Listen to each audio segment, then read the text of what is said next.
Welcome to our second event today, and I'm proud to present our distinguished guest, Sophie Loidolt, who is a professor of philosophy at TU Darmstadt, Germany, and a member of the Young Academy of the Austrian Academy of Sciences. She was a visiting researcher in Paris, Leuven, New York, and Copenhagen, a visiting scholar at the New School for Social Research. She was an APART Fellow of the Austrian Academy of Sciences and a university assistant at the University of Vienna, where she also did her habilitation. Her work centers on the role of subjectivity, alterity, and plurality in the theoretical as well as the ethical and political field, which she examines from the vantage point of the phenomenological tradition. She also works on topics in transcendental philosophy and the philosophy of mind. Her books include Anspruch und Rechtfertigung, eine Theorie des rechtlichen Denkens im Anschluss an die Phänomenologie Edmund Husserls in 2009, Einführung in die Rechtsphänomenologie 2010, and Phenomenology of Plurality, Hannah Arendt on Political Intersubjectivity 2017, which is the topic of today's discussion. And this book develops a unique phenomenology of plurality by introducing Hannah Arendt's work into current debates taking place in the phenomenological tradition. Loidolt offers a systematic treatment. Am I pronouncing it correctly? Yes. Thanks. A systematic treatment of plurality that unites the fields of phenomenology, political theory, social ontology, and Arendt studies to offer new perspectives on key concepts such as intersubjectivity, selfhood, personhood, sociality, community, and conceptions of the we. Phenomenology of Plurality is an in-depth phenomenological analysis of Arendt that represents a viable third way between the modernist and postmodernist camps in Arendt scholarship. It also introduces a number of political and ethical insights that can be drawn from a phenomenology of plurality. This book will appeal to scholars interested in the topics of plurality and intersubjectivity within phenomenology, existentialism, political philosophy, ethics, and feminist philosophy. And apart from the author, we have here Adriana Zacharievich from the Institute, we have David Schweikart from Flensburg, and we have Sanja Milutinović-Bojanić from University of Rijeka. There is Sanja. So I wouldn't want to take any more time from the participants. Please. Okay, well, thank you very much. Thanks for the nice introduction. It doesn't matter that it's a few minutes later. Yeah, and thanks so much for inviting me and for having this book panel here in Belgrade. I'm really happy to be here. I'm really honored that you took the time to engage with my book, and I will be very excited to hear your comments. So thanks to Rasko for the invitation, and to Sanja, David, and Adriana for the comments. What I will do is just use about 10 minutes to tell you a little bit about the context and the motivation that stands behind writing this book. I have a few quotes here, and it's not so, I should do this here.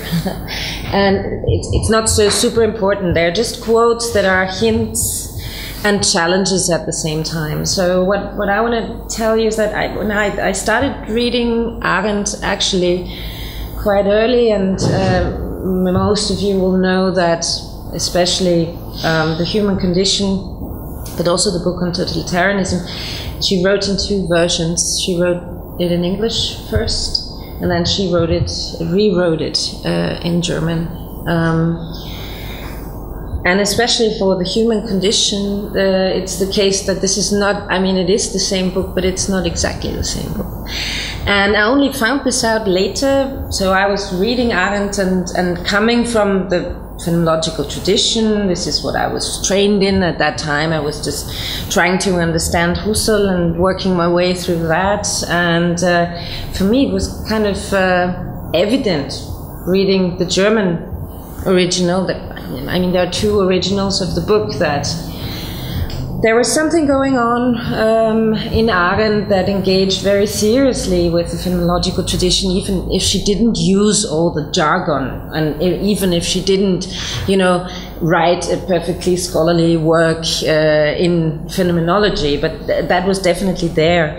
And as soon as I decided to write the book, and then decided to write it in English, and I went back to all the passages that I had sorted out in the German version to be sort of really giving clues for that, I didn't find them in the English version. So that is explainable from Arendt's point of view. If you write in your mother tongue again, then you easily get back into the language you were trained in, so that you could see, but her main goal was just to speak to as many people as possible. And so in the Anglo-American reception, which is what I was concentrating on then, it is not such a big surprise in contrast to, I think, German-speaking reception, where this was always sort of apprehended that it had to do something with phenomenology. It wasn't, in the English tradition, there is just not such a strong connection to that. In fact, I would say it's actually in the secondary literature underrepresented. So that was kind of a context that I discovered when I engaged more in writing this. And then there is, of course, also this other very famous quote by Arendt from this TV interview with Günter Gauss, where she refuses to be a philosopher at all. So you have two problems if you want to write a book, or the book that I wanted to write, trying to show which concepts she actually took and transformed from phenomenology. First of all, you have to argue that she indeed is a philosopher, and that the reasons she gave for not being a philosopher are actually, in my mind, very philosophical reasons. As she said, philosophy is always thinking man in the singular, the essence of man, and what I'm doing is reflecting on plurality, and I call that political theory. And there are a lot of other personal reasons, having been excluded from that circle of philosophers, even now, I think, where Arendt chose to take a distance. And that distance is sort of reflected in the discourse on Arendt as well. And the question is, what do you do with that? So that is one of that is sort of the one strand of challenges I was confronted with. But on the other hand, you have these quotes that are reported by her biographer. I'm a sort of phenomenologist, but not in Hegel's way or Husserl's. Or in a letter to Scholem, she writes, it can be said, because Scholem, actually in this controversial letter exchange on the Eichmann book, Scholem suggests that she comes from the German left, and she says, no way, I don't come from the German left.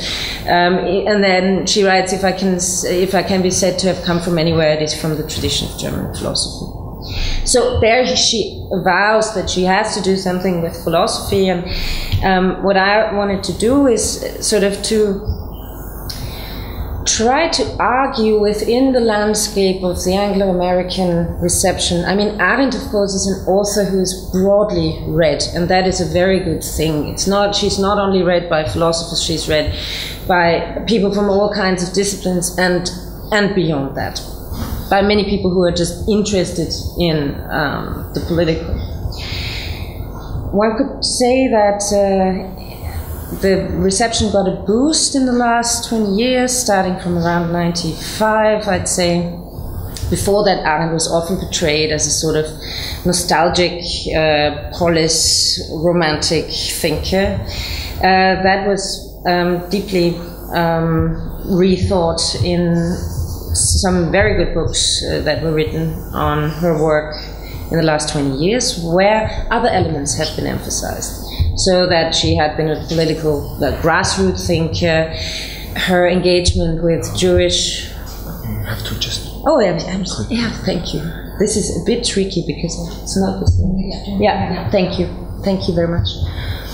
So you have these, just a few people here who wrote about that who emphasized that she worked more on revolution, on Jewish Zionist politics, where she was engaged for a certain time, or on civil disobedience. So suddenly this sort of political engagement side of Arendt became emphasized much more, but also her emphasis that she was actually not a philosopher. So Lisa Disch writes a book where she calls The Limits of Philosophy, where more or less pushing philosophy out of Arendt's work as much as she can. And what is quite a common topic is to portray Arendt as a sort of very interesting personality who is an eclecticist, saying, well, she's not systematic, you know?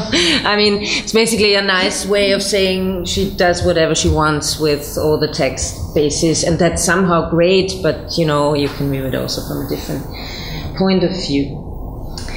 The two authors I was engaging with a lot were Sheila bin Habib and Dana Villa, who also, I mean, these books are also from 1996. Sheila bin Habib is well known as a prominent critical theorist.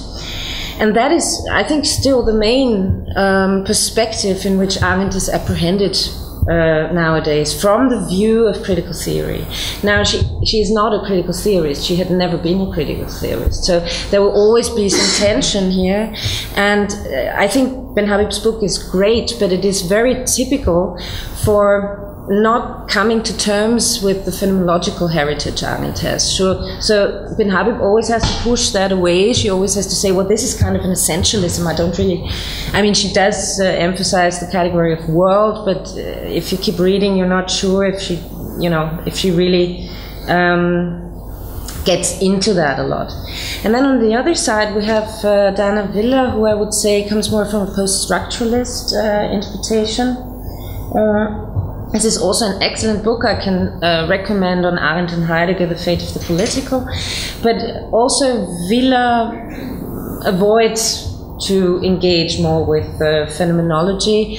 This is also quite typical. People who sort of acknowledge that Arendt has a phenomenological background go as far as Heidegger, but they don't go further. So they don't see her, and that's what I wanted to do with the book.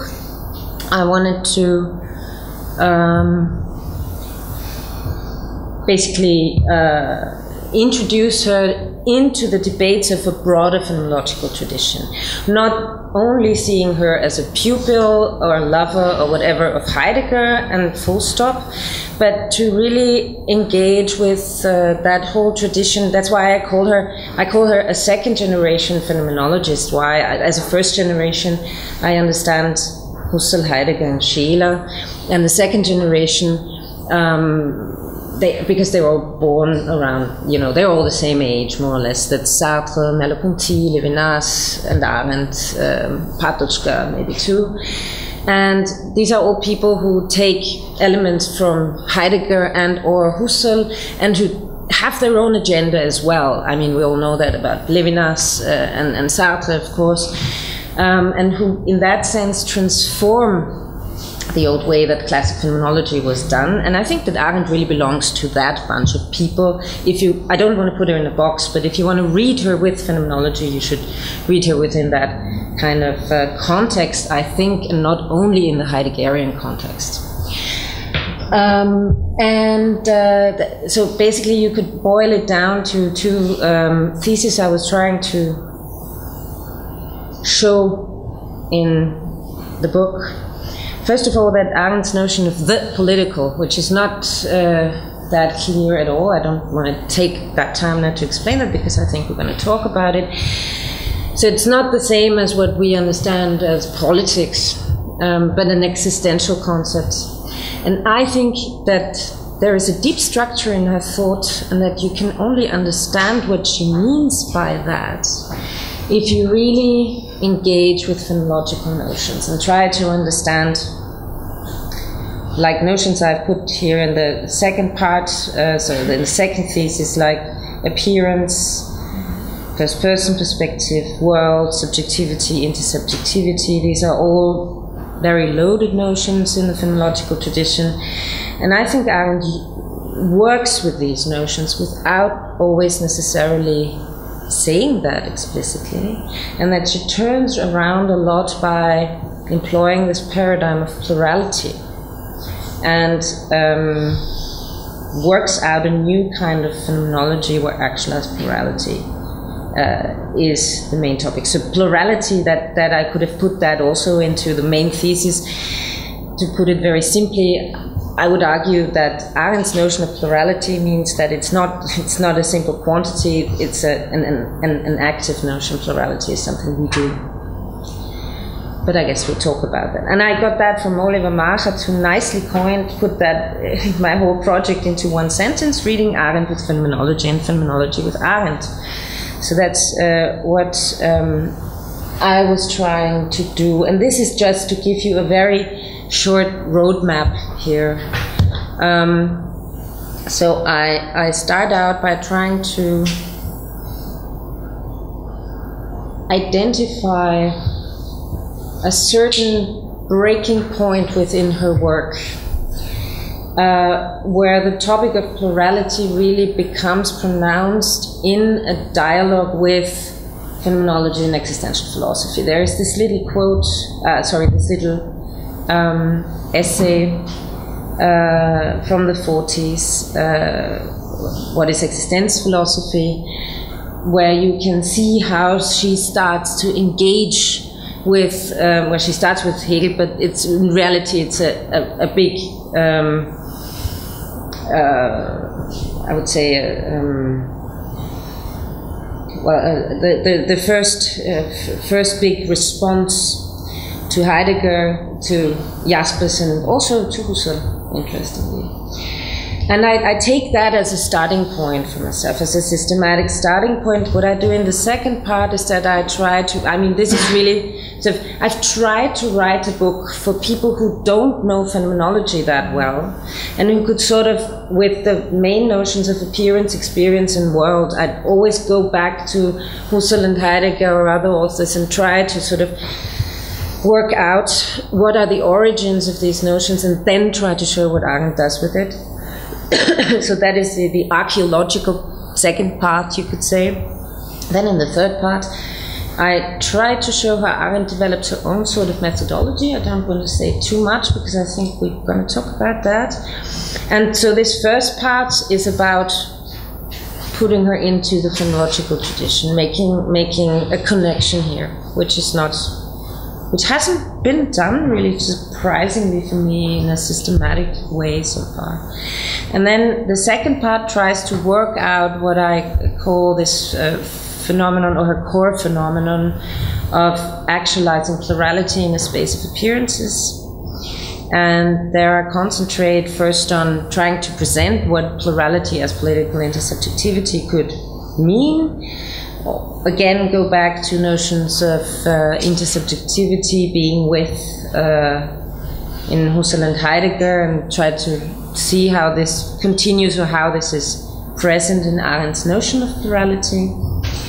And then Arendt singles out two activities, speaking and acting, as a realization of plurality. And I think from her late work, you can also take the activity of judging into that actualization of plurality. And the three activities themselves sort of build, that's a sort of architectonics of the political realm, if you like. And finally, I try to, because there has been so much talk about the we in the last 10 years, that I couldn't help comparing this with what was going on. And so I had this little last chapter here about forms of the we. But what was also really important for me was to emphasize that I think that within Arendt's notion of the political as an actualization of plurality, there is an intrinsic ethics at play. Arendt was never very happy with being identified with ethical thought, because she very often reduced it to sort of mono-causal, or the categorical imperative. That's just one possibility, and that kind of kills plurality. And if she talks about an ethics, and this is something I do not treat at all. And she often talks about the dialogue with oneself. I have my reservations here. I think there can be a firmer grounding, an ethics that really belongs to the actualization of plurality, that has more to do with what's going on in the political than this sort of withdrawal to oneself and a dialogue with oneself. So, and then in the end, I was trying to make a link to Levinas. So that last chapter is called Plurality and Alterity. On the one hand, they are very, very different, I think. On the other hand, there is a notion of alterity within a notion of plurality. So there is a kind of link you can draw here. And I realized that you would have to do much more work on if you wanted to have a more systematic account of Levinas and Arendt. So I just stopped at that point. And was just giving sort of an outlook on what could be done further if you want to have a dialogue there. So that's basically it from my side, and I would be happy to hear and take your comments. Thank you very much, Sophie, for this wonderful introduction, and I'm sure we'll have a very lively discussion. Would Adriana like to begin, perhaps? Thank you, Maria. Maybe in terms of what I will say, maybe I will not be the best person to start, but on the other hand, because I know that I will take at least 12 minutes of your time, maybe it's good for someone who's going to be long to be the person. The reason why I will be long is because the book was really very interesting and it made me think a lot about many things. So I couldn't really restrain myself to produce a 5-minute one-question thing. And maybe this is also a bit of a thought piece more than a list of questions that I want to pose. So first I want to say a couple of words of praise for the book. Really, it's a piece of a wonderful philosophical prose, which means that it really drags us deep into philosophical debate that go beyond both Hannah Arendt and phenomenological tradition. Then, as a product of a true Arendtian scholarship, this book is also a great read, and I really mean that, which I find very important to stress, both in terms of much tedious work, much of the contemporary analysis, and as a true response to Arendt's passionate way of writing. Although my specific argumentative approach today would come from this direction, I also want to stress the finely contoured phenomenological access points to this book, as convincing and convincingly stated as necessary in the overall Arendtian phenomenological corpuses of thought. So what you said, it's really written for someone who's new to phenomenology as well. Lastly, I find it very important that the knowledge of German language and the position of a German-speaking philosopher had its impact on the development of the book. At some points, that proved to be of invaluable significance, especially bearing in mind the admitted coarseness of Arendt's English throughout her life, even in the life of the mind. So my input here would regard one probably not the most relevant aspect of the argumentation developed in this book, which is supposed to fill in the blank of Arendt's involvement with phenomenology, to paraphrase a sentence from the introduction. Not being especially versed in phenomenology myself, and always looking for some hybrid variants of thought rather than for clean-cut disciplinary approaches, I will focus on the linkages and similarities rather than on sharp differentiations. And specifically, I'm having in mind Judith Butler's involvement with Arendt, coming from I wanted to say coming from that tradition, but I don't want to use tradition in the same sentence with Judith Butler. So coming from the situation of writing a book on Butler, I'm obviously very much into this. Which is, as probably all of you know, particularly in her recent works, Butler uses Arendt in quite considerable amounts, for which I could not find a proper name, but I would certainly disagree that what Butler does with Arendt could be reduced to, as is also mentioned in the introduction, the theories of subjection that refer to the political within conception of a subversive repetition of subjectifying orders. To show that, I will focus on the spaces of meaning and appearance as discussed in the book. But before that, I want to contend that Butler reads Arendt basically to get the answers to the very same questions posed at the beginning of this book. And maybe the passage is long, but I think it's important to see where what I will look for the similarities and linkages. So I quote Sophie's book and her questions from the introduction. Where it says, what does it mean to be a person and a self together with others? How do self-expression and plural expression correlate? What roles do appearance and visibility in public or in private play alongside linguistic and narrative elements for being a self, for acting together, and for constituting a group? All of these questions are very important for us here as well. Why do I need others for my actions to be meaningful? What kind of reformations do the activities of speaking, acting, and judging yield? And finally, what kind of sharing comes to pass in the sharing of a common world and space of appearance? End of quote. So let me now turn to the commonalities I wish to emphasize. The understanding of plurality, the key point of this book, is shared in the sense that plurality is a basic condition that makes us who we are.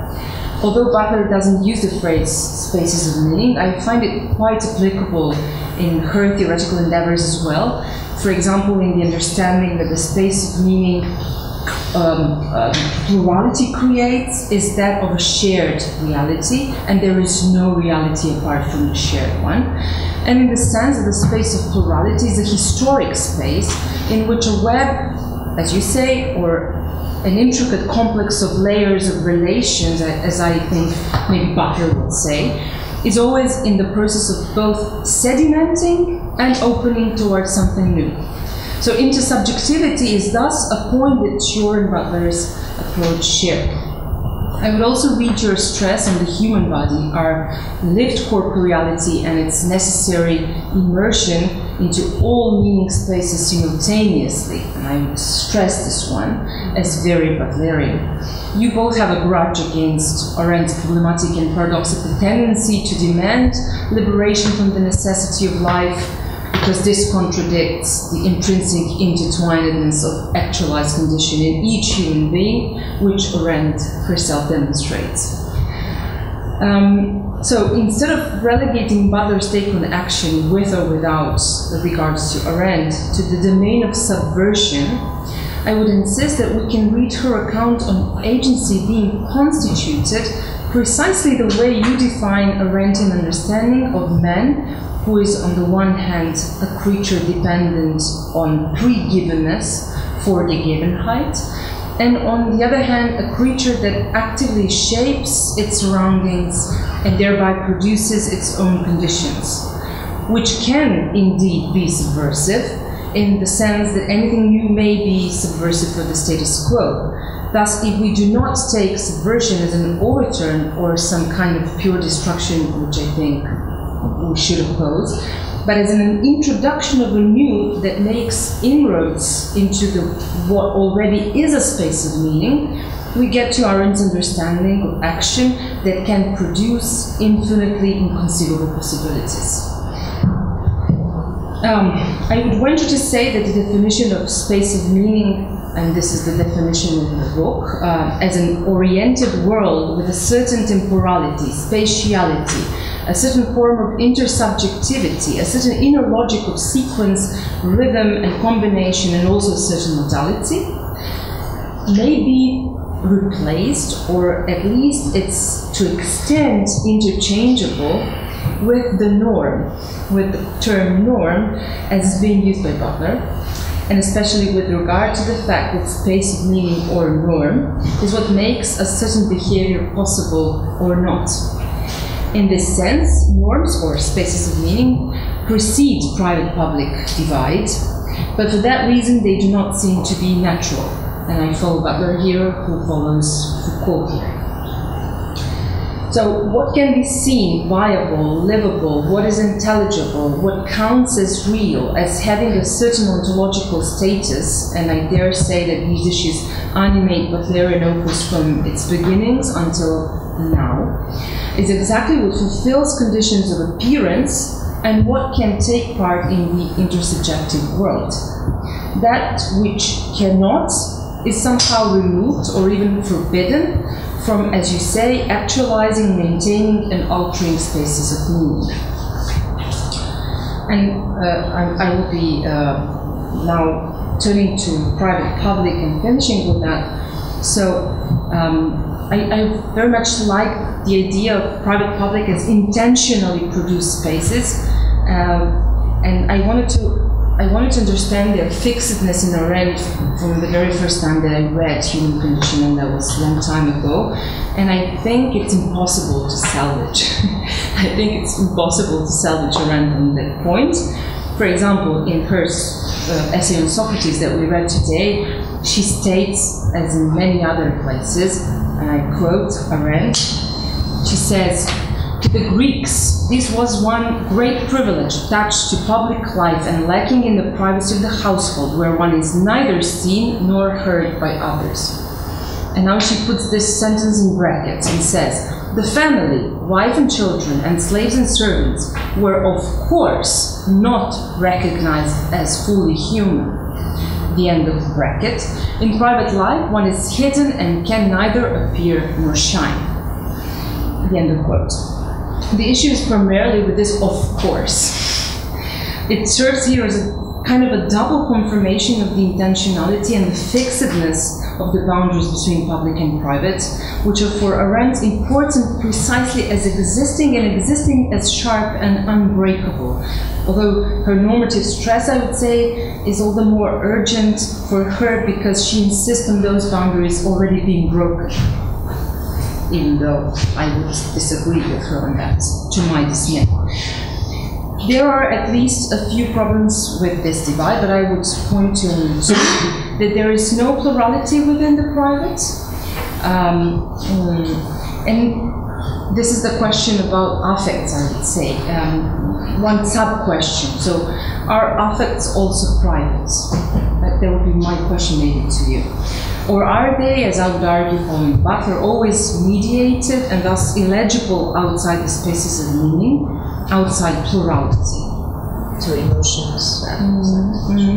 And the other thing is, some spaces are constituted, I'm stressing this word, as spaces that need to be hidden.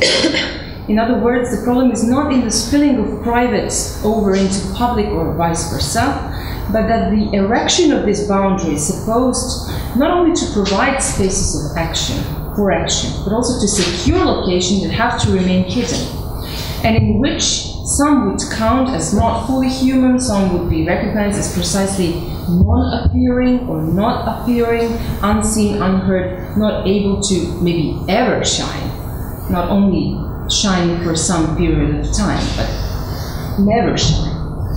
This constitutive aspect of the division between public and private is what normativizes the spaces of meaning, or norms, and norms being normativized in a specific way, which, due to its historicity, which also stress all along, cannot budge, even if we try to stress the benefits of the public and to lessen the drawbacks of the private, as you seem to be doing with a very powerful contrasting of English and German variant of the same passage, where the right to be concealed appears and the possibility to flourish as well.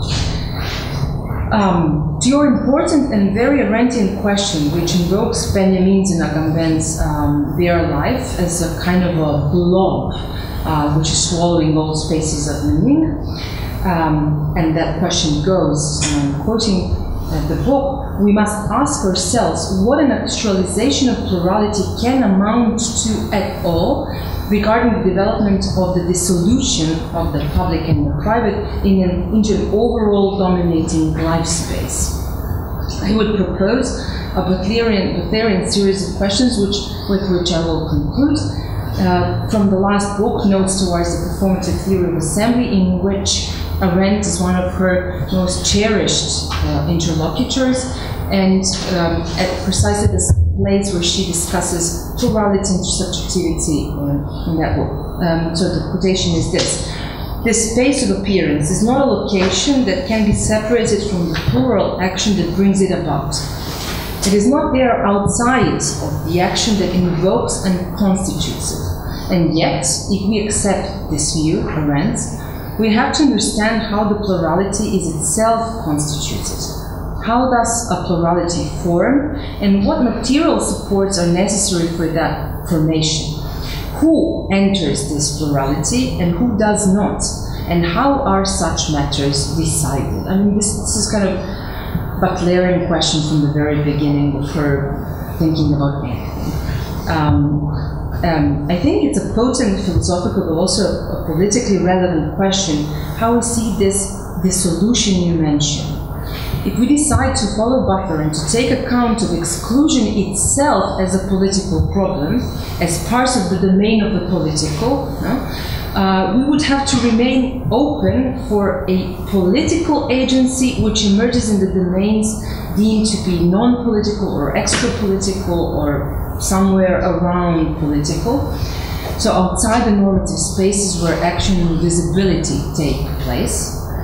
And with this open for, as she says, revolutionary or insurrectionary moments with the power to put in question not only the intentionally produced divide, public-private, but also the existing spaces of meaning, which is something which Arendt would oppose, for example, in her On Revolution, but also in other places. This would also put in question the bare life hypothesis, which effectively preserves the fixedness of the divide and further, I would say, passivizes the domain of life as lacking political agency. Thank you very much. Thank you, Adriana. You would like to answer perhaps?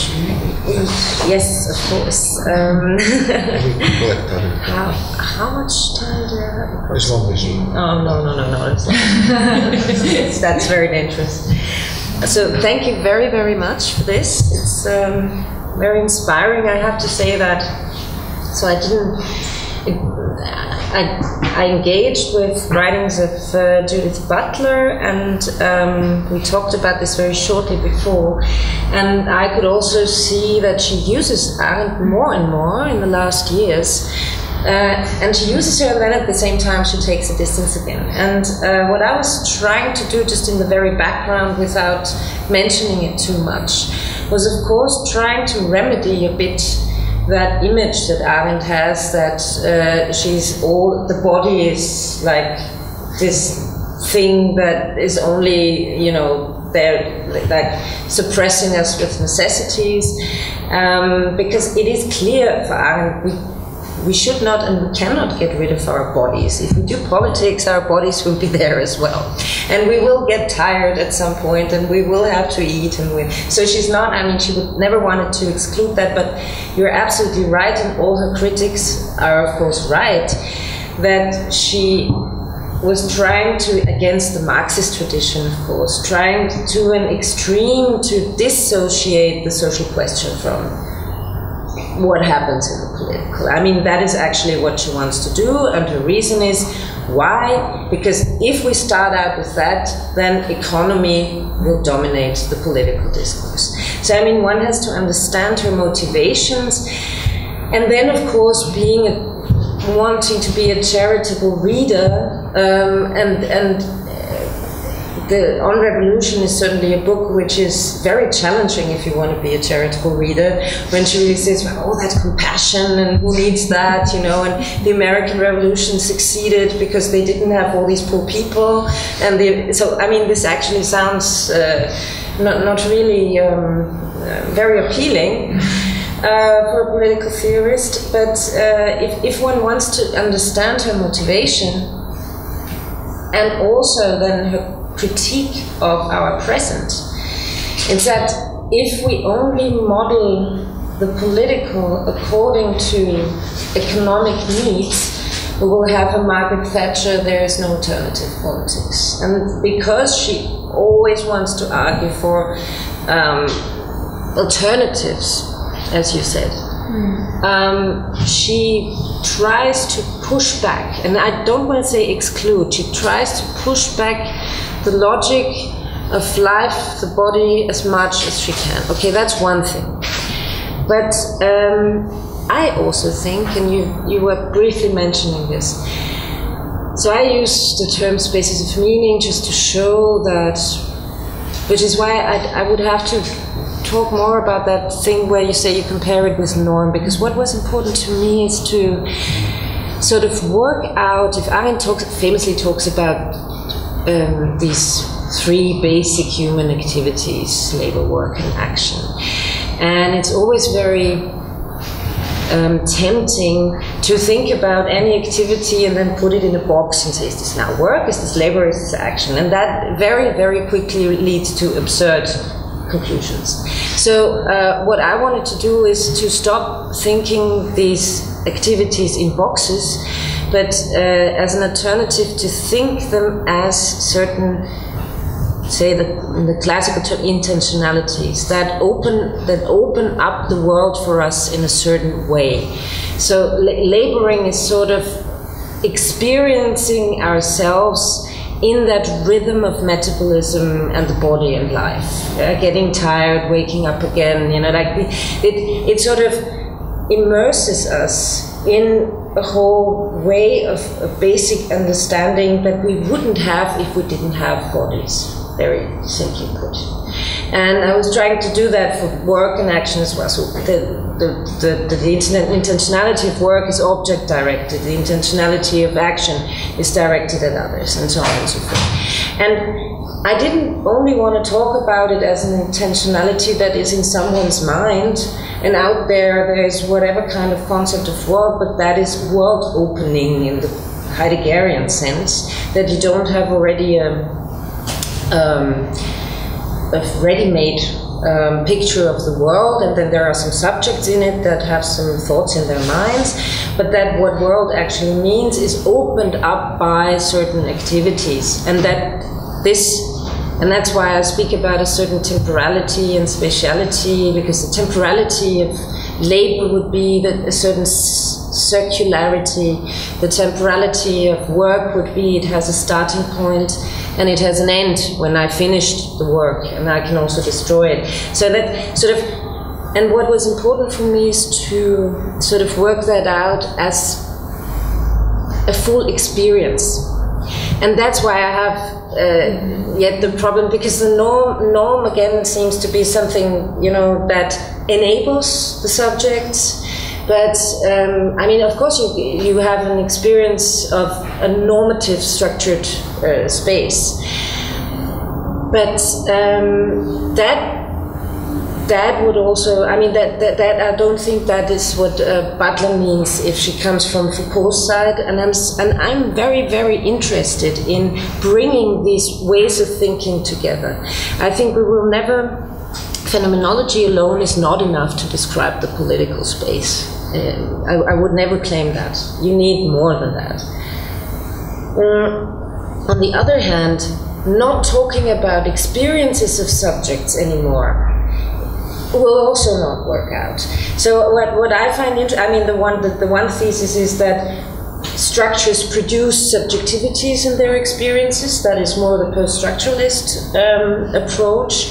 Whereas the phenomenological approach would be, well, but without experiencing it, subjectivities can't insert themselves in discourses or in a world or whatever.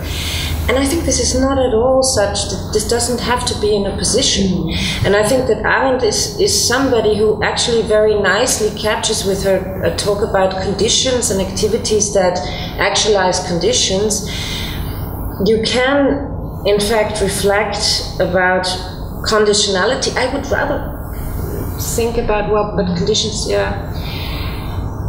I think the normative in Butlerian Foucauldian sense is always something produced by discourse, and it remains very, I mean, with Butler it becomes more bodily connotations, but there is still a sort of, I don't see the pre-givenness factor so much in there.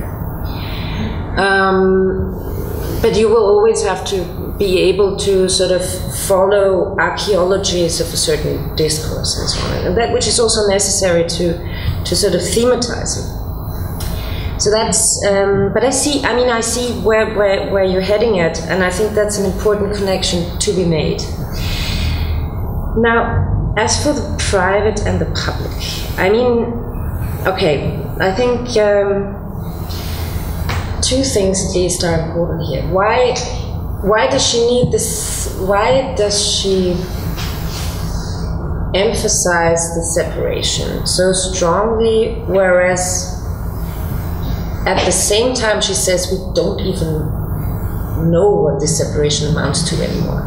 We live in a time where the private and the public have been totally, blurred, and everything has been taken over by an economic logic. So what is private is if I have my private Facebook account or something like that. I mean that's public, partly not, whatever, the way I present myself. So that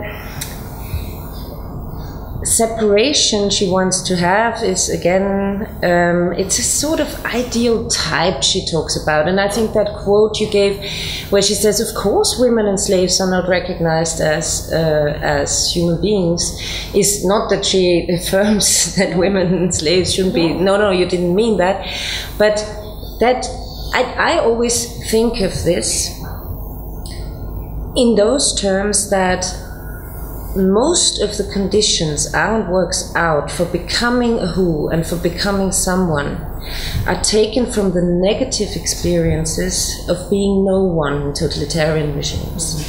And if you think about the position of the refugees, if you think about your text, We Refugees, or the totalitarianism book, where she actually describes what happens in the National Socialist regime, with people, she clearly talks about it in terms of depersonalization. First the juridical person, then the moral person, and in the end, the uniqueness of the person that is destroyed in the camps. So, and the situation with the refugees, of course, is if I don't count in a society, if I'm not visible, if, as she says, I think in the book can't reproduce the exact quote, but if my words don't count and my actions do not matter, then I'm invisible. And then I'm, of course, not recognized fully. And I think that's what she wants to emphasize. And with her answer to it, that there must be a right to have rights, is precisely to give everyone the possibility to shine. Now, there is, of course, a very difficult, and I've just been dealing with that in a paper. What does that actually mean? I mean, does it mean we're only fully human if we're in public? And apart from that, not? I mean, how seriously, how should we read that, really? And I think that there is a sort of, Arendt would deny that if we're only enclosed to certain private contacts, that we can fully live what is possible for us. I mean, I think there she has a clear Aristotelian teleological concept of what is the full flourishing and development of the person, and to this it belongs also to stepping out of only intimate relationships.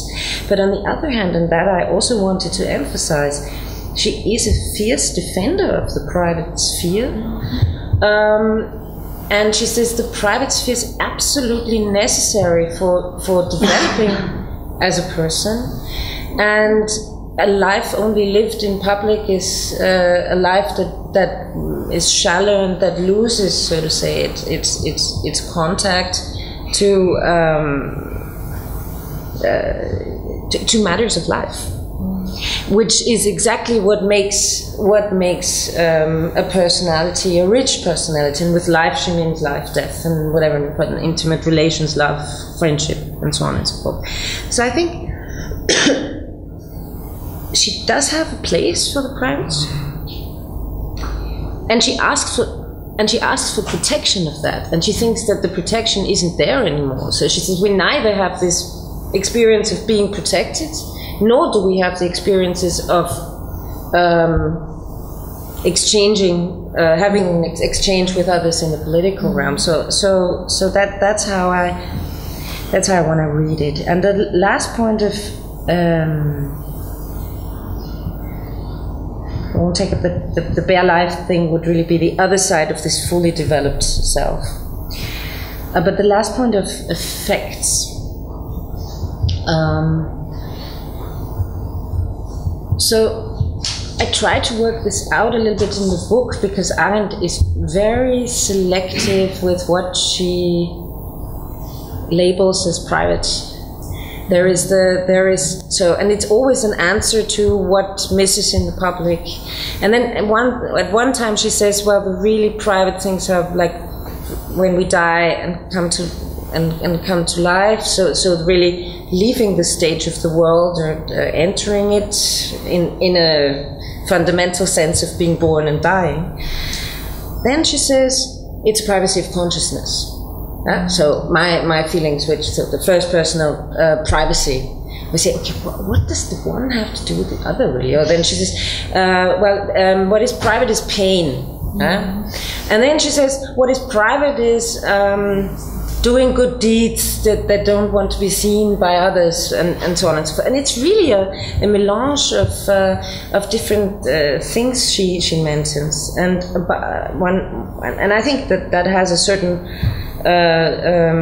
logic to what she wants to defend, namely the fragility of the public realm. But we didn't talk about that. But emotions for her, she says, are, as long as they are not expressed in the realm of the private, now meaning again this first person access that only I have. But when are they not expressed? So, and I think she would agree with that. As soon as we speak about them, as soon as we speak about our emotions, even to ourselves, we verbalize them in a language that we didn't invent. And we try to find out what we feel by verbalizing it. And even that is not displaying my emotions in public, it is already a translation into public. So I think I would totally agree with you here, and I wouldn't argue that. I think the only thing where she says what is really an experience that can't be communicated, and she's not the only one who says this, is being in severe pain. So this is the experience that separates me from the world up to the point where I can't come back. So I get lost to the world because I can't, I'm just my pain and nothing else.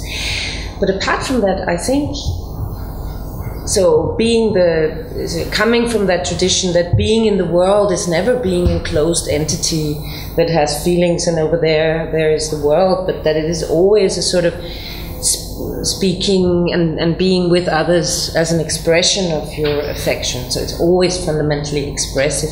I would say so I would agree with you that this is never just private. But the difficulty again is that we have, I tried to single out 4, but I mentioned only three very different spheres which she called private. The birth-death thing, the first personal access thing, and then the household. And these are really, you'd have to, and she mixes them because once she takes that argument, once she takes that, I think she's very aware what she's doing, very aware. I think if we talk about these things, we shouldn't let ourselves be tricked by her strategy, and should really separate that what is going on in the household is, of course, interaction. And public spaces can sort of emerge in this interaction also in the family, because everybody knows that quarrels in the family always relate to the world outside. Why can't I do this? Why can't I? So it is sort of an opening there, I think. And the only thing that Arendt wants to tell us is that will not be enough. And I think that's her important point. But she doesn't. I don't think that would be absurd if she said, in the household there is no. Then she would be forced to say that there is no interaction, there is no, and she can't say that. So that, at least I don't want to read her like that. Thank you so very much. Thank you. Our second speaker is our guest from Flensburg University, David Schweikart. Please, David. Yeah, thank you. I'm glad you got to respond to the first set of questions, because I'm really changing gears somewhat, and so this doesn't get mixed up. So I'm going to frame my reactions to this wonderful book mainly for the purpose of discussion. As such, probably I don't have a proper reply or commentary of it as a book as a whole, but rather a sequence of observations and rather specific comments. And I want to hear even more about background and the overall picture. So I'm going to say a bit more about my perspective now, and then go through a number of points. The points I'm going to raise are probably, well, some of them are very specific about things that are said in the book, and others are rather sort of meta philosophical. That's how I classify them. Classification is a big issue, I think, in the debate that is to be had about this book. Okay, my perspective is that of a social philosopher whose work focuses on social ontology. Many people in the room know this. I understand that as those say question of social ontology, I understand them to include the existence and persistence of social entities, social structures and processes, and the like. As a social philosopher, also, I'm interested in questions of social normativity, especially obligations of rights, responsibilities and duties, and then to the more political side, authority and legitimacy.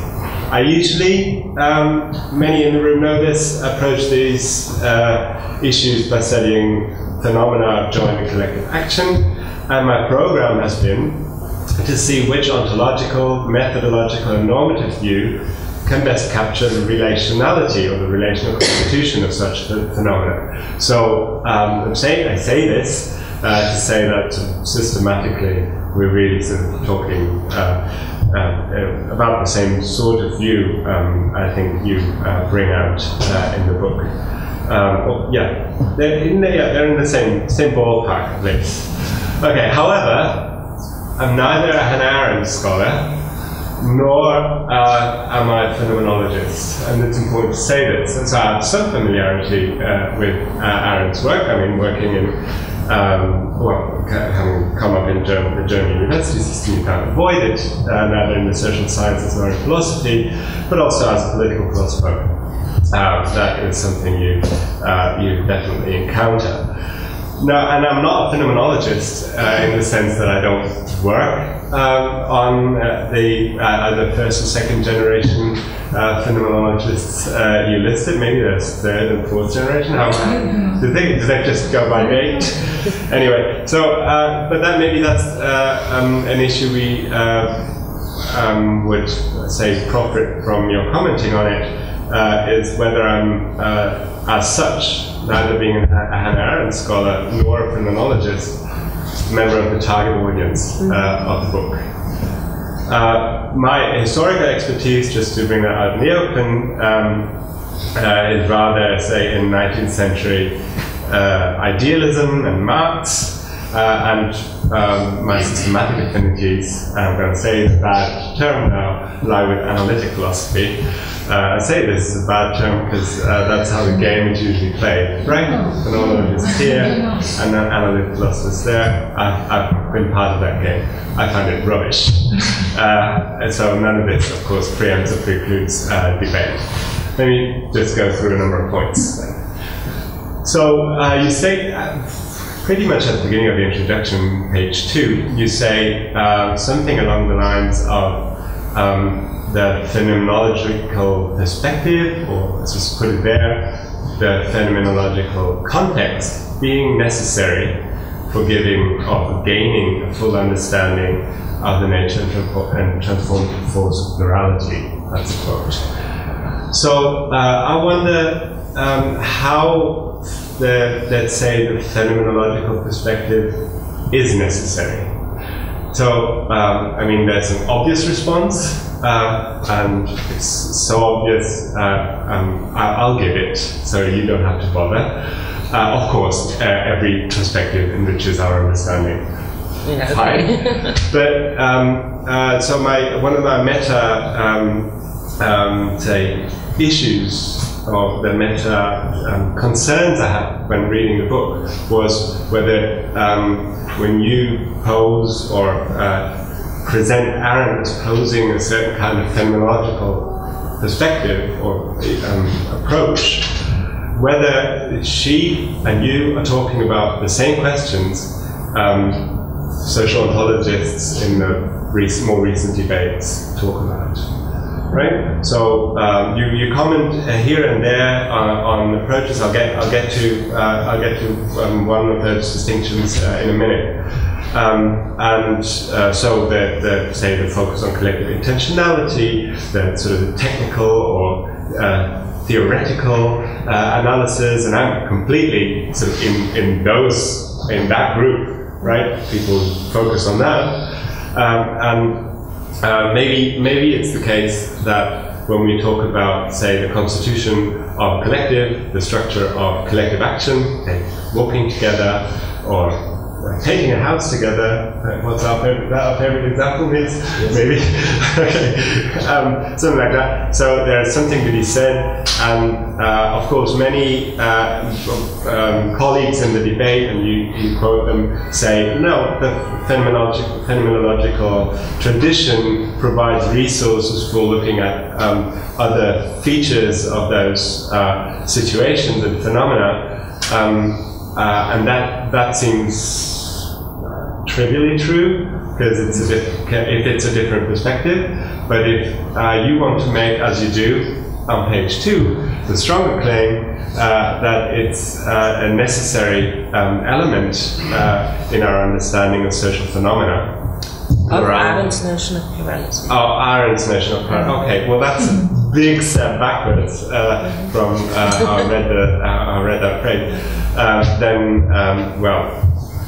Yeah, maybe that answers it already.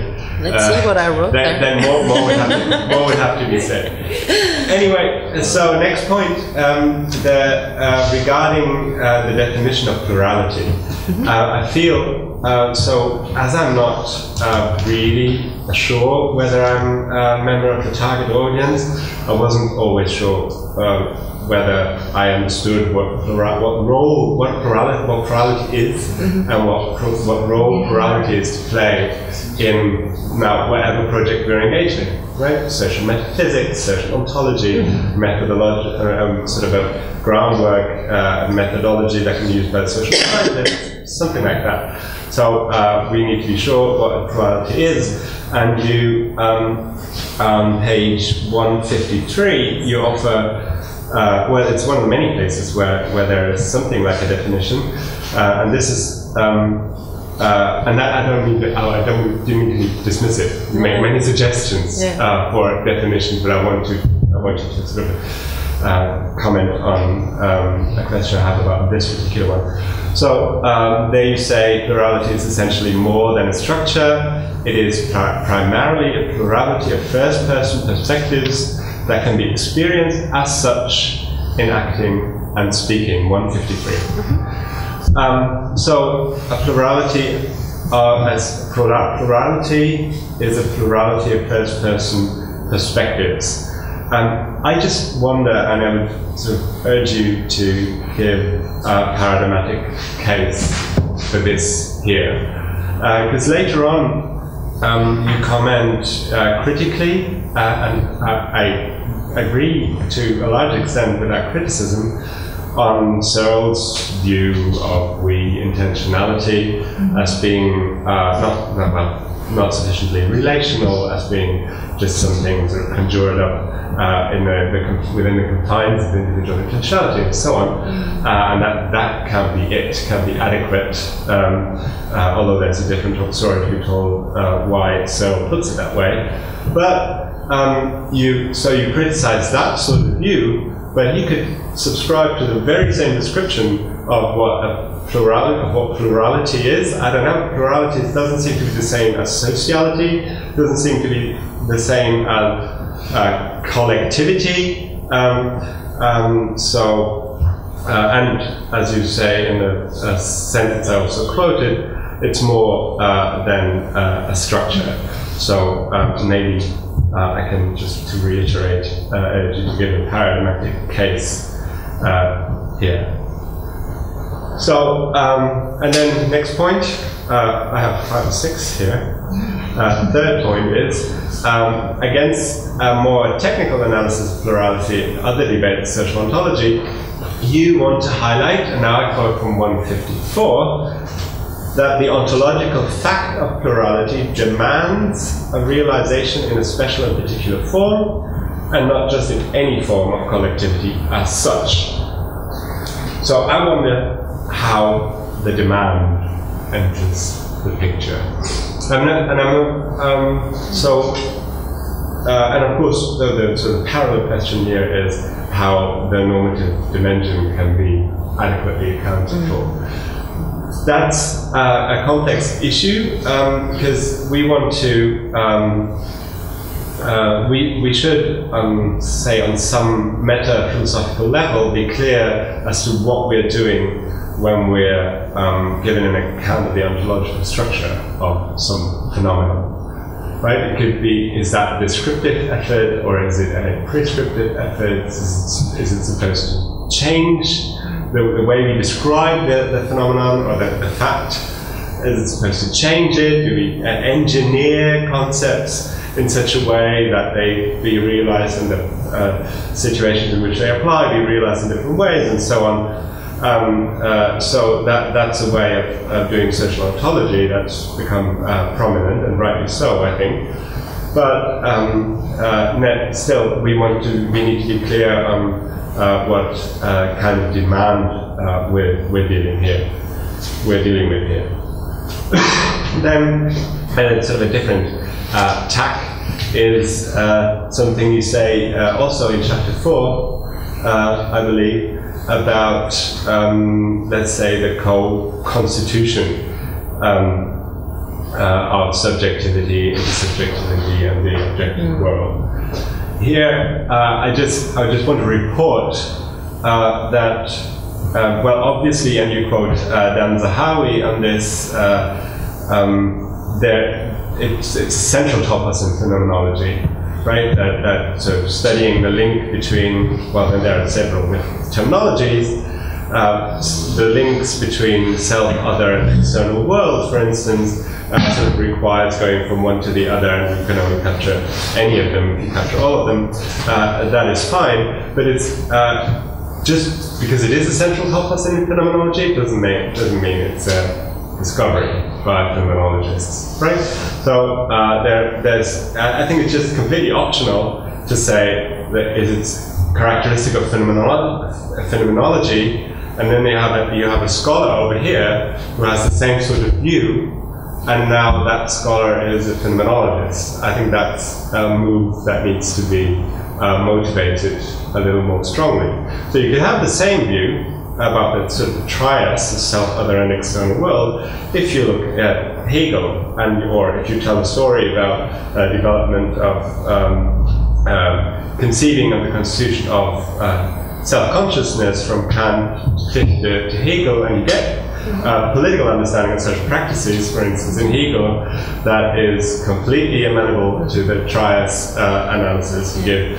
And the same to mention a scholar that is not read in these contexts, the same you get in Josiah Royce, where he used the same sort of trias to say something about the relation of constitutional self-consciousness. So I don't think, I think this is an example of where even though I completely grant the motivation for your project, you know, the dialogue between Arendt scholarship and phenomenological scholarship, I don't think there's enough of an argument, and I'd like to hear more about why the commonality between Arendt and this typical phenomenological view, but not exclusively phenomenological view, makes it the case that her view is, as you say, quote, a distinctively phenomenological approach, end quote. So obviously there's ambiguities to be resolved here, but I'm confident you can do this. So two more points, or let me just say make one more point, yes, and then leave it. You're a bit tight on time. Okay, well, I know why. Okay. So last point is the relationship between what you call a theory of political intersubjectivity and the concerns of, let's say, mainstream analytical political philosophy, rather. So I'd like to ask you whether the political, as you conceive of it, or as Arendt conceives of it, can be studied without a detailed account of the coming about, the legitimization, and the actual workings of political institutions. So here and there, I've looked through the book, even after having read it, for the arguments and tools you employ. Here and there, you say something about, say, the democratic nature of the proposal, or the anti-totalitarian nature of the proposal, and so on. But I didn't quite see how this, what Arendt even calls, say, a new approach to political philosophy, or a new political philosophy, actually relates to the concerns in analytic political philosophy. And that is, of course, well, I take it that the views have been discussed, so Arendt's views have been discussed in debates about liberalism, communitarianism, republicanism, all the same. But how exactly this take on the social ontology underlying her views and the more sort of hands-on concern for the workings of actual political institutions, that doesn't seem to be clear enough for me. So that's a collection of points. Yeah. Thanks very much. Thank you very much. Everybody is a targeted audience, so I'm just really happy that you engaged with this, and I'm also happy to hear comments from a side that is not included in the book at all. Right? Partly because I'm not, I don't have too much knowledge about it, so I wouldn't dare to write about it. I start with the last point because I think the answer here can be shortest and easiest. And I've said this before already. I don't think that Arendt's notion of the political covers everything that is relevant to politics. And I don't think that this, and I would never say that, let's just do Arendt and we don't need theories of institutions or whatever. So this would just be a first step to then try to think how you can reintegrate this, because what she really wants to, I'm not sure if you're aware of this whole French discourse where they always talk about le politique, la politique, and so the political difference, as Margaret has called this, and Arendt is really on that side who likes to think about revolutions, likes to think about breaks, likes to think about, how does something emerge that then changes or founds an institution, but not from the philosophical perspective of being a neutral observer who says, how can I argue for this or that political system, but rather, and this already comes close to the other question about the phenomenological perspective, what she's interested in is, I think, describing the experience from being in this interaction itself. So when you asked for an example of when does plurality happen, we could say it happens right here, because we're talking about different views. In a way, it is even a sort of public setting. And we do that by speaking, but it's not only, we don't only send each other arguments, but we sit here as persons who sort of always show more of themselves that they want to show. So who we are is always a little bit more than just the content of what we say, and that sort of makes a web of relationships develop that. You can always say what the content is, but the content will always sort of be, there will always be a surplus to that, and whenever you thematize that, it escapes again. So we know that figure from philosophy a lot when we talk about subjectivity or intersubjective relations. And she's very much interested into jumping into this perspective of interaction itself, and not about the philosophical perspective of distancing it and then say, well, how can I find arguments for this and that? So this is her decision in a way, and I don't know if she's right with that claim. I wouldn't want to support that all the way through, but she says that the theorizing distance has the problem of not capturing the phenomenon as it is. So and she's of course aware it's a constant hermeneutic process that she's also doing a theory, but she always reflects that there is this distance, and tries to put herself sort of in this that's why I called it first person perspective, but it's also of course a second person perspective in interaction, and then a first person perspective plural that builds up in this. But she wants to capture it in statum ascendi, if you like. Yeah? And that, so we find that in Merleau-Ponty all the time, for example, where he tries to capture how meaning develops, is constituted by the very movements of the body, of the lived body itself. And that's what I would call a phenomenological perspective, for example. I don't find this in Hegel in that way. So if you are right to say that that was your third point, and I do understand that, especially if you are familiar also with German idealism, that you say, a lot of Hegelians tell me, yeah, but Hegel also has this co-constitution all the time, and that's of course true.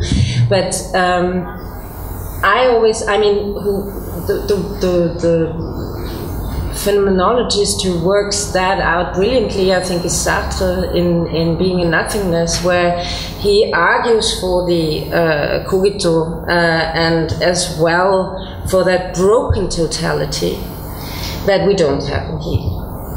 And just because of sticking to a first-person perspective that experiences the being for others and the constitution of a we.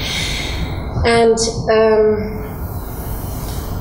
I don't want to make Arendt into Sartre because she has reservations here, but I think that this talk about co-constitution, and as Zahavi also talks about it, has this sort of so it's not the Hegelian perspective remains an integrative one, or mostly one from it's a phenomenology of spirit, it is viewed from the whole totality it develops into. And phenomenologists will always have a resistance there, that will not develop in that way. And Arendt is certainly not drawing on the Hegelian tradition. I mean, just that for a philological argument that in her theory, I mean, she's very often actually arguing Hegel is one of her strawman enemies, like for Levinas as well.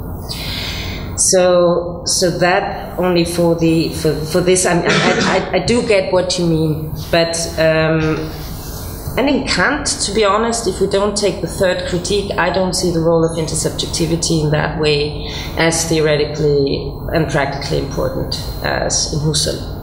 So for Husserl, the transcendental intersubjectivity is not something that you would find in Kant. But I do think that, so I would say the transcendental in Kant is a structure that is instantiated in subjects. But it's not that the constitution of objectivity is dependent on, like Husserl would say, plurality of subjectivities.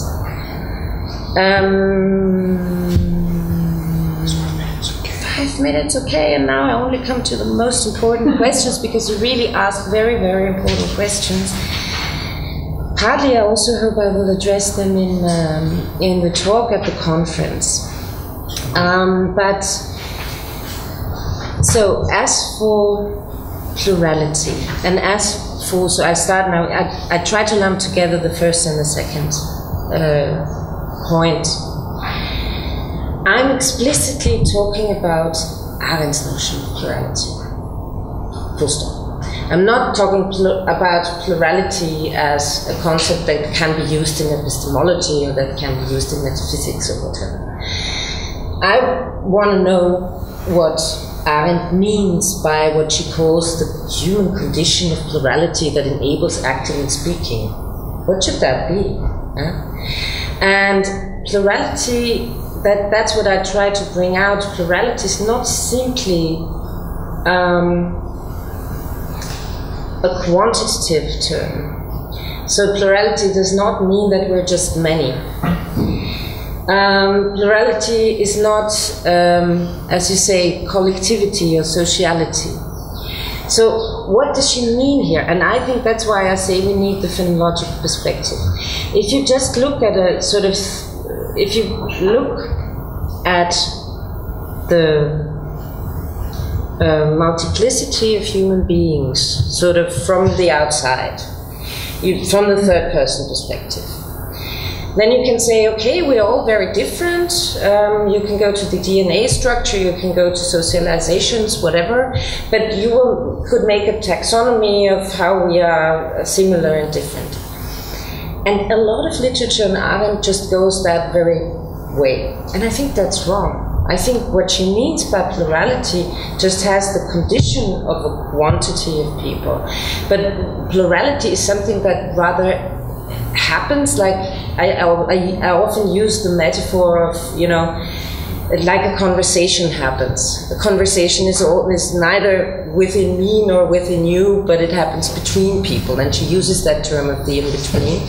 And plurality is something where we bring out our individuality by engaging with others. She even says uniqueness. And that's why plurality is not simply collectivity. That's why she criticizes sort of forms of collectivity that rather diminish uniqueness, or that diminish this expression of being. And that's how I try to work. What does it mean to be unique? I have a different DNA structure than you, and that's why I'm unique and you are unique. No, that's not what she means. It's the human uniqueness is something we actually have to acquire in a way by realizing that standpoint that we are, and that's what I need the first person perspective for, because it's irreducible, an irreducible standpoint. It's not reducible to a collectivity. And the collectivity is not reducible either. Yeah? But I need, so that, and that's why I say we need that sort of phenomenological standpoint of a first person perspective that cannot be totally explained from a third person view. And then what she says is it's not, uniqueness is not just being that irreducible experiencing, but the articulation of it. And that involves a lot of social practices. So speaking, acting, and judging is not something I just do my own way because I'm so unique, but I do by being inserted into a community, a culture, and whatever. But only then, and there Kant comes in, her notion of judgment, relating to an object by relating to other people who judge, and still representing my view, but by running through the other views and so on and so forth. This is why plurality is actually quite a complex notion. So it's actually a quite narrow form of, it's a quite narrow form of the we. And where does she take the normative stance? There would just have to, I mean, I completely see that you say we have to make a sharp distinction between prescriptive and descriptive. But phenomenologists are famous for going beneath that. And I once found at least, you know, the Levinas's, the Sartres, the Merleau-Ponty's, that bunch of people. And I think also Husserl, by the way, partly by his analysis of the person. But I once found a nice quote in Weidenfels where he tries to explain this a little bit, where this comes from. I call it, and with Levinas sometimes, the proto-normative. It's not yet a justified norm, but it is the condition of possibility for us to engage in normative argumentation in the very first place. And a lot of arguments from phenomenology run along that line, I think. So they're not yet at your level, I would say. They're not yet at that level where this distinction between descriptive and normative can be made, but they try to describe an experience where the normative comes in a way that only later can be used for normative argumentation. And Weidenfeld's example is very simple. I mean, it's really nearly trivial, but he says, you know, if somebody asks you what time it is, and you respond, so it's this whole responsivity thing, and you respond by, you just asked me what time it is, then you described what just happened, but you did not answer. And so Weidenfeld's point is that by being addressed, we are put into sort of a proto-normative space that we are sort of asked to answer. And these are these kind of phenomena that are not, what is there to be justified here?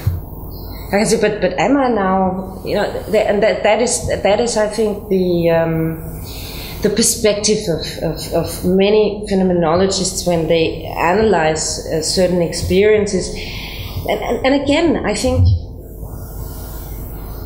this is not, this can go together, you know? We don't have to, I mean, these are probably different businesses on different levels. Dreyfus once said this, I'm not a big fan of this quote, but he said there maybe analytic philosophers work on a higher store than sort of phenomenologists, and phenomenologists try to work out what meaning, fields of meaning constitution, how they come about, and then So I don't think this has to exclude each other, but I think it is really working on a different level where the difference between normative and descriptive would not help the case. And last sentence, Arendt is really a bit of an Aristotelian here, if you want to have a sort of a hint towards a justification of normative discourse. I think she really does try to argue that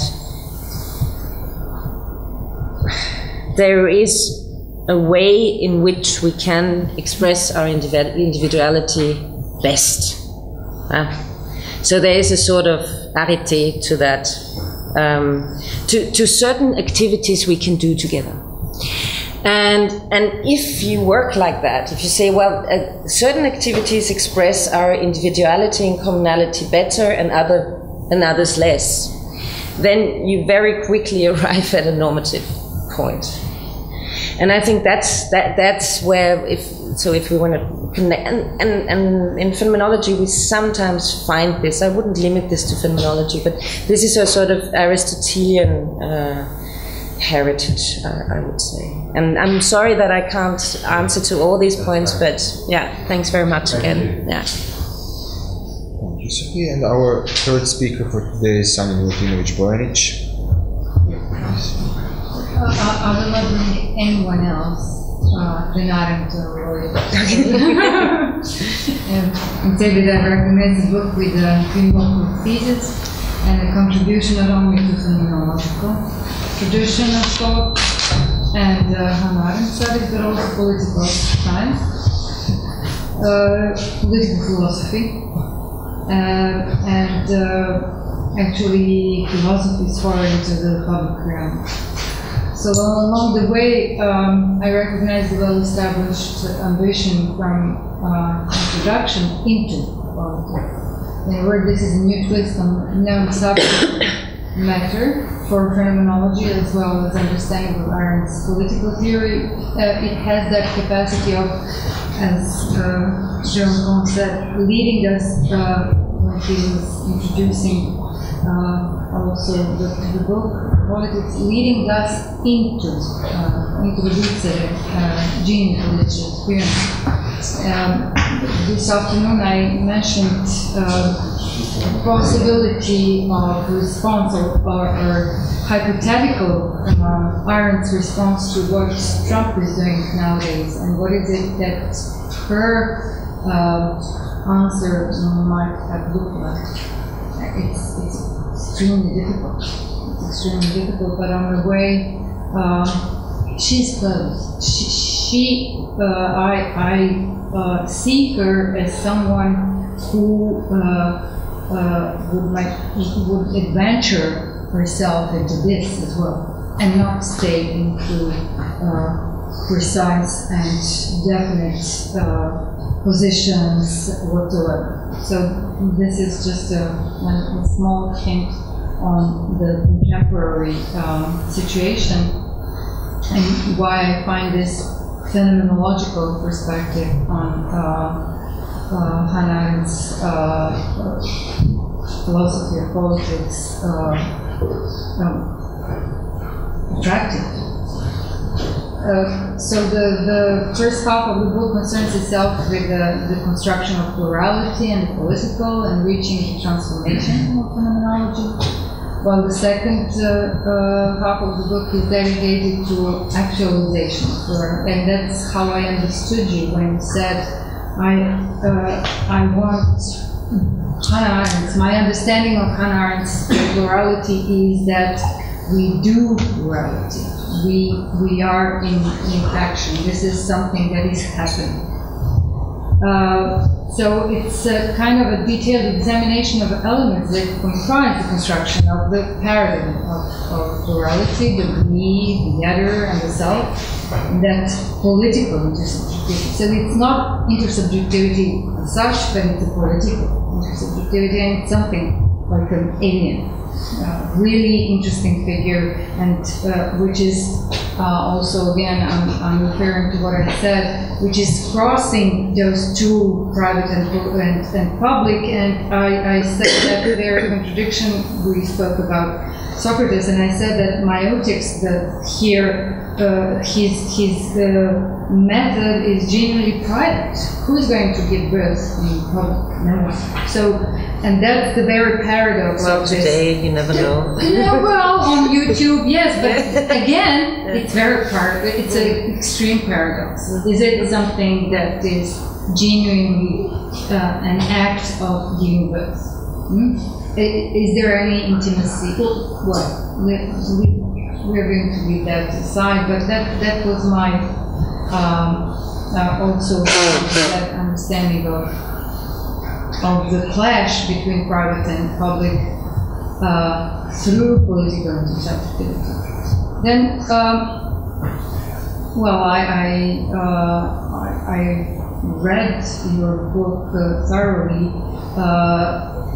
These two large units, the first and the second, are further divided into three smaller chapters, and I'm insisting here on the construction of architecture of the book, because this is what my question will be afterwards. It's very technical and precise. It will, I hope, not demand a long answer. When you are presenting the emergence of plurality through two parallel plans of Arendt's critique of existentialism and classic phenomenology. They're also the basis of a new political philosophy, and in a specific way, they are presented it in rethinking the with world. Again, with an overview and critical consideration of the existing context of the enumerated terms and phenomena to which they are tied, you also announce an intervention that stands in contrast to contemporary phenomenological research that perform depoliticized examination of the self and sociality. So that's the contemporary phenomenological research. And then this reveals the intention of your book, actually, to articulate the elements that comprise the methodological novelty with which Arendt changes the theory of the political.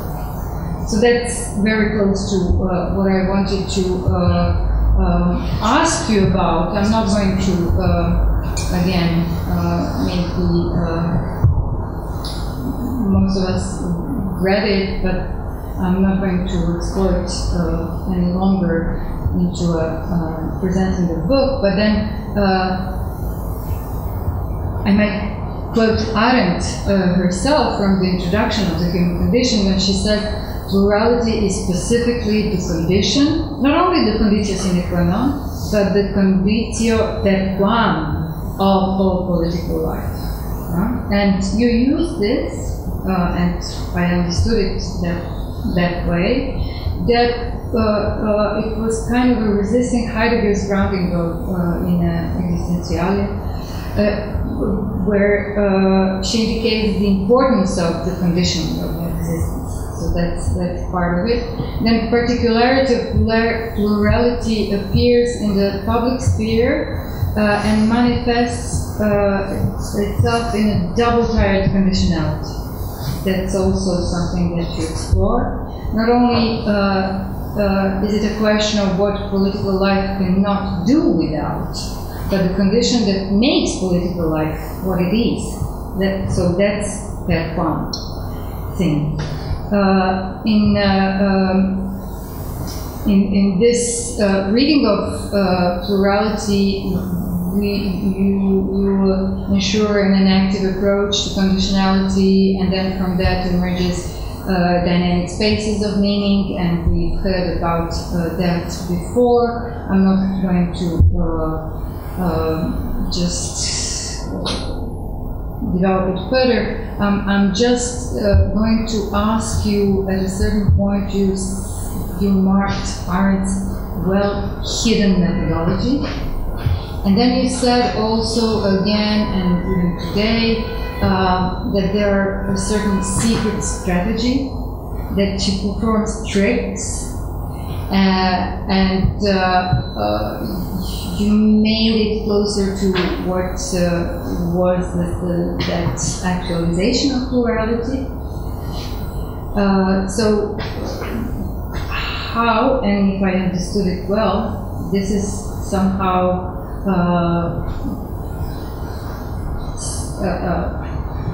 that plurality that brings us closer to ethical stance.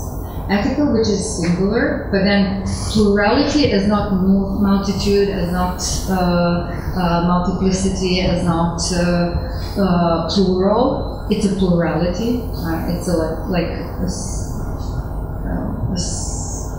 new concept, in terms of linguistics, which could allow us this ethical singularity to speak out. Maybe I'm not clear, but I presume that you can follow me because you yourself spoke about well-hidden methodology and secret strategies, and somehow those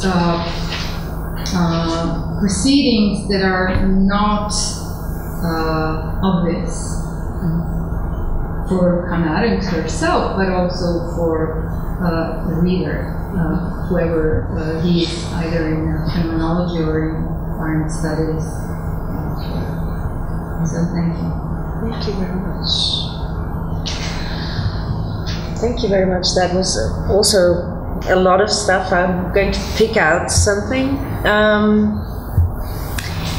Let's maybe start with the last point. I mean, that thing with the deep structure and hidden methodology is something that I'm not saying that Arendt is sort of deliberately hiding something, but what I want to work out is that she's not, as many scholars suggest, just taking this and that, but that she has coherence, that there is a coherence, say, with her thought about appearance and what it means to appear in the world and before others. That if she uses the term world, that there is a whole background that is not, if you're not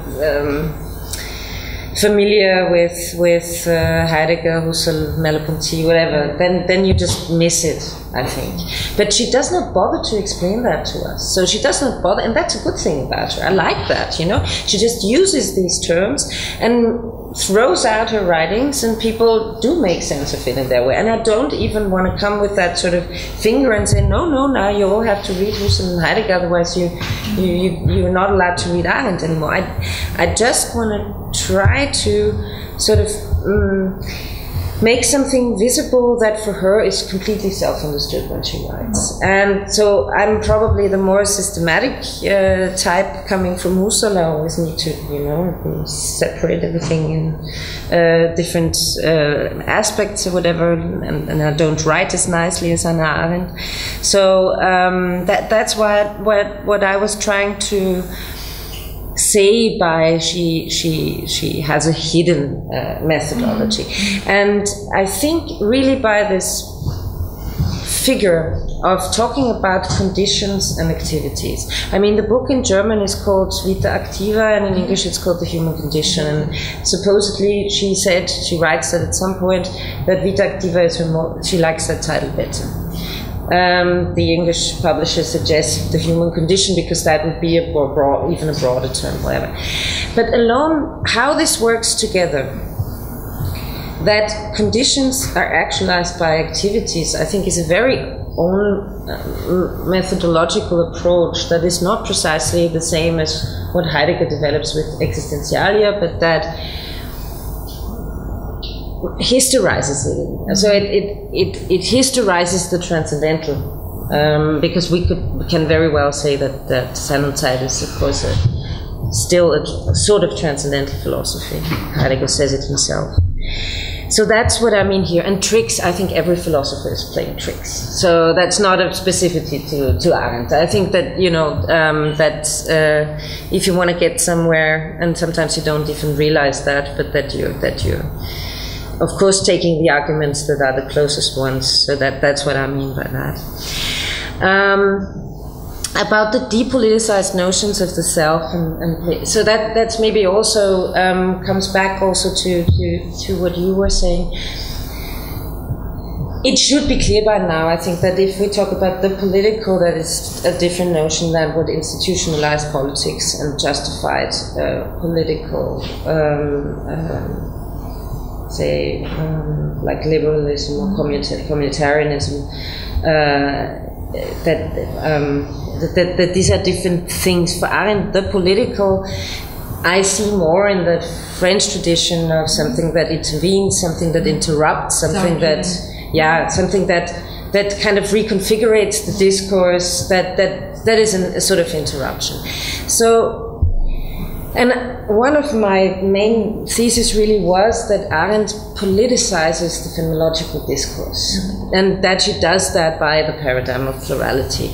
And by politicizing, I mean, for example, that she introduces this, the difference between what it means to be visible and invisible. It is surprising that not even Sartre does that, who is such a politicized thinker, who always talks about recognition and the other who invades me. But that, I mean, Arendt always comes along with the make your messer, make the knife quotes of those who are in the light and those who are dark, in the darkness and are not seen.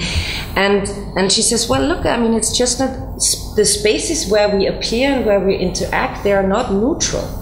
They are not, so they're, and this is how she thematizes different forms of exclusion or inclusion or whatever. And as far as the phenomenological classical discourse is concerned, this is not much of a topic. I mean, we have Scheler and Stein thinking about the state or whatever. We have the neutral discourses about, you mentioned that the typical examples of going for a walk together. I mean, you can see a lot of interesting things about what intentionalities do there or what they don't, but it's not a very political example.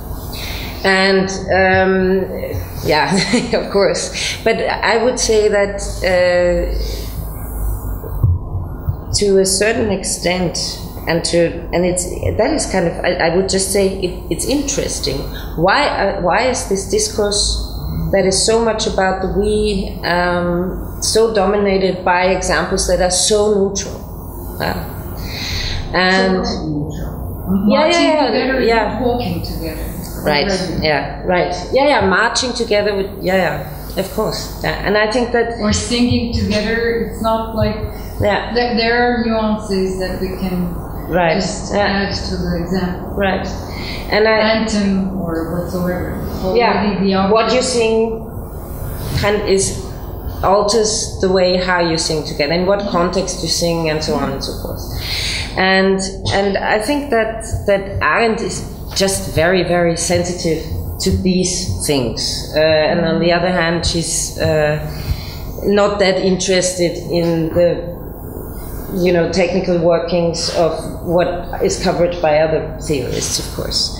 I would, of course, grant that. But politicization for Arendt means, to a very big extent, just the very act of irritating the discourse. So irritating the philosophical discourse itself. And this way, she is a typical Socratian. So that is this Socrates. And I think so that also leads me to one of that's maybe the last point I want to take up, to the ethical. I think she always mentions Socrates as one of her big. One of the big figures that inspires what she's doing, because that's clear. Socrates is on the agora, he's discussing in public, and he's irritating the established discourse. And partly this is what she tries to do as well. And as for the ethical, I mean, it's true that she puts that more in the realm of the singular or something like that. But I think one can make a much stronger point by saying, since plurality is such a specific way of expressing individuality in an interaction, you have, and I try to call that, within this actualization of plurality, you have kind of success conditions.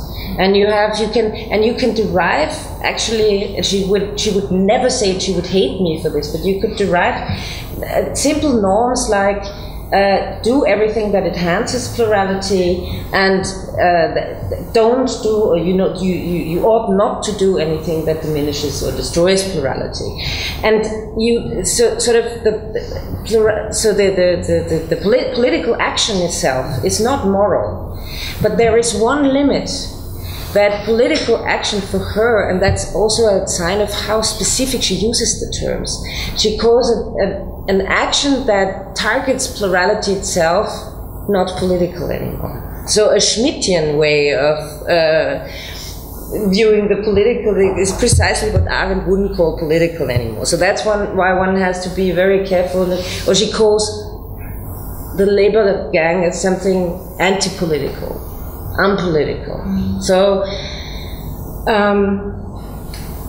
since this notion of actualizing plurality is such a specific thing she focuses on, I think there are some intrinsic ethic conditions that are enabling for this phenomenon or for this experience to happen. And that for me was just much more interesting to look at that than again to this whole thing she built up, which is something else than I think with her approach of the dialogue of with oneself in private, more or less. And in this way, I wouldn't say Socrates is private. So I would say it's very, very, very public, and very much that what she sees and as it's dissimulating. Yeah. That's the very position of Socrates. He's dissimulating. He's of course not giving birth, neither. It's a metaphor. So as it's a metaphor, it's pretty much into mimetism. But what is real about it is that it's irritating people greatly, and that is making, you know, that is stirring something. That's very good because it's very contemporary and it's very queer and gender. Why not? Yeah, why not? Yeah, and I think sometimes she wants to do that as well, and I take that as a. Thank you very much, Professor Loidolt, and. Let me just have a brief word of conclusion, as we have had two wonderful discussions today about the work of Arendt, one with Professor Baumluth, the other with Professor Loidolt. And if there is a unifying thread in these two discussions, that is, if I might use a term from Professor Baumluth's talk yesterday, the notion of misunderstanding is the one which has recurred, in my opinion, in both of these discussions.